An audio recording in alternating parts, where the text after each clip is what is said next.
So here's a pro tip. When you record a several minute long segment of you talking about what you're going to do, it's probably smart to hit play on the camera. Fuck's sake.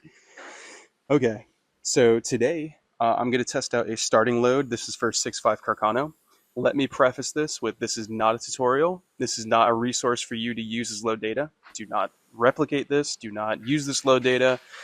It is entirely at your own risk if you do. You can't come after me if you do this. Don't even try. That this is me testing things out and you watching, enjoying it. So, yeah. All right. So today we're trying out a starting load for 6.5 Carcano. It's 28 grains of IMR 4064. We'll be using a 268 diameter, 139 grain bullet. So not too heavy, but also not very light. It's like kind of right down the middle. And it's an appropriate diameter for the Carcano. So let's hop in and try it out. I don't expect this to be surprising at all. I don't expect it to jump out or give me any surprises. I think this will be just a normal starting load for Carcano.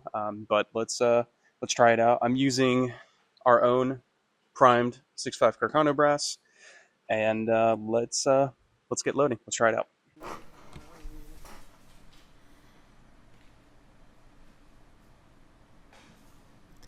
Something I love about using IMR 4064, Hodgdon 4895, and IMR 4895 is that they're universal powders. I feel like I could basically use these powders, and of course there's a few more out there other than these three. I could use these powders to load for almost, I don't know, it feels like every milsurp cartridge in the 20th century. I mean, most of them, not all of them, of course, but these powders are really dynamic. So I see these powders as a perfect starting point. They're universal. Everyone should be able to access these powders somewhere, right? And we start from there. Something I've been asked is, why do I only test 3 loads? Shouldn't I test more than that? That's a great question. Of course you should test more than 3 rounds. This is merely just preliminary testing. I take these from the press over to the shoot tube so I could test them in a safe, controlled environment. So being able to take the loads from the press right over to a shoot tube allows me to kind of see how things will act in general. It's much better than me taking the rounds from the bench and then driving all the way to the range for them just not to work in general. So I like to see all the good signs in a load before I go take everything to the range. Yeah, it could be a bit tedious to trickle powder into a pan and weigh it that way, but I like to be really specific, really exact when I'm creating loads for these calibers. And keep in mind, I'm also uploading this data, publishing it on the Armory on our website. It's at the top. There's also a link in the description, and it's going to eventually feed into our first reloading book. So I want the data to be as close as it possibly can get, especially for your average reloader that might be using a nice scale like this or an even higher grade scale that want to be really exact. So a little known fact known in the industry, and maybe you didn't know this, maybe you're just starting out, I should let you know. The powders I'm using here are called extruded powders. They're like tubular or like cylindrical powder. Um, these extruded powders are far better for reduced loads or just milsurp loads in general because they're not as positionally sensitive like a ball powder.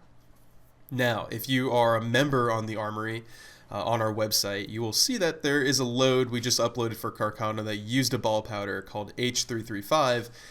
I already knew you're not supposed to use ball powder for any sort of reduced loads. It's not, it's borderline dangerous. Don't do it. But again, I have this really nice controlled environment where I could do something kind of funky like that, and of course it went wrong. So I'm also testing things I know might go wrong, and I'm publishing it for users just to see in general so they don't even try it. Maybe they might find it interesting. I'll publish another video of me talking about this failed load, but it's good to fail to know where my limit's at so I can develop safe loads for reloaders out there. One thing I'll mention that's slightly off topic, it has to do with our commercial sales and our presses here, is the climate in Florida attacks our machines all the time. Meaning I'm constantly having to do maintenance on these presses to make sure rust is not building up, make sure everything's oiled up as it should be.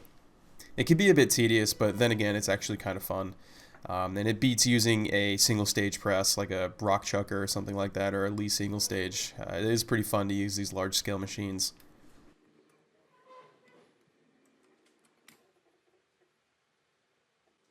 So here's our first round. Again, it's a 139 grain, 268 diameter bullet. It's a full metal jacket over our starting load of IMR 4064.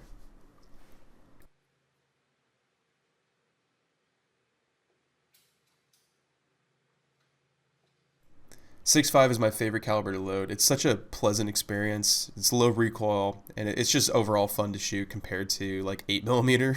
So, um, with that being said, let's take this over to the shoot tube, see how these do.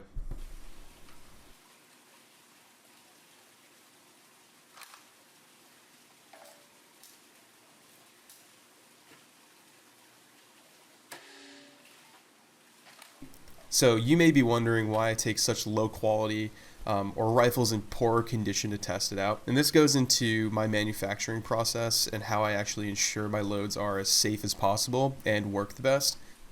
I'm considering the average or just beginner collector that's just going to take any C grade rifle from Royal Tiger Imports or wherever they might get a low quality rifle and slam full powered rounds into it. If my ammo functions perfectly in a lower quality rifle and is able to maintain quality performance, I think that's great. Now, we do also test our ammo in nicer condition rifles. I don't only have poor condition rifles, but it's good to start at the lower point to ensure safety, and then we work our way up. So inspecting the brass here, there is a very minor amount of primer back out. It's not even egregious. Truthfully, I wouldn't call that a low pressure sign. I'm not seeing any gas bypass or gas blow by, however you want to call it.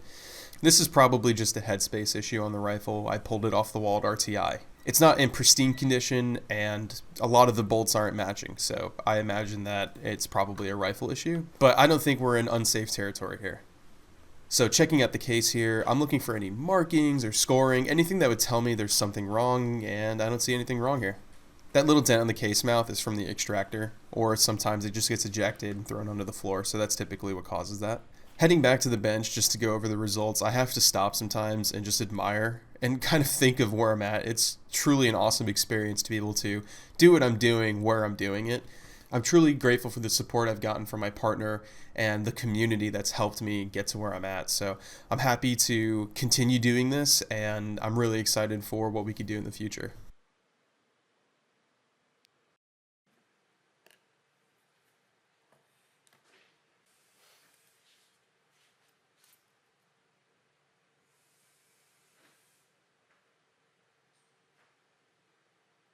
So back at the bench, just looking over the brass again.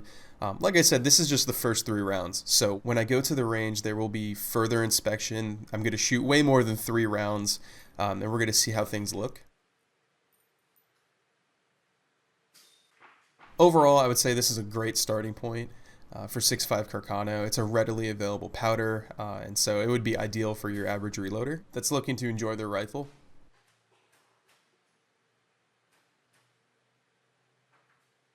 So, tediously going over all of the aspects of the case, I like to focus a lot on the primer. Of course, there's other signs I need to look for around the case in general, but I like to focus on the primer because it could tell a deeper story as to what's going on inside the case.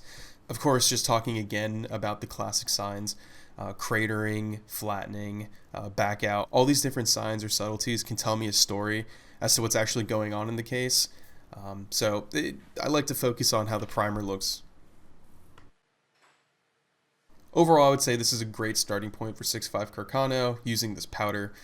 So I'm pretty happy with it, and then next I'll go up to the max charge, and we'll see how that looks.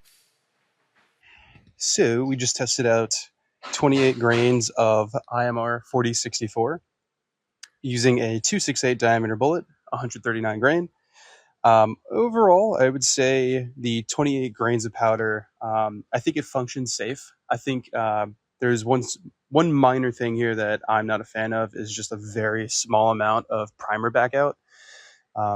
The primer strikes overall look really good.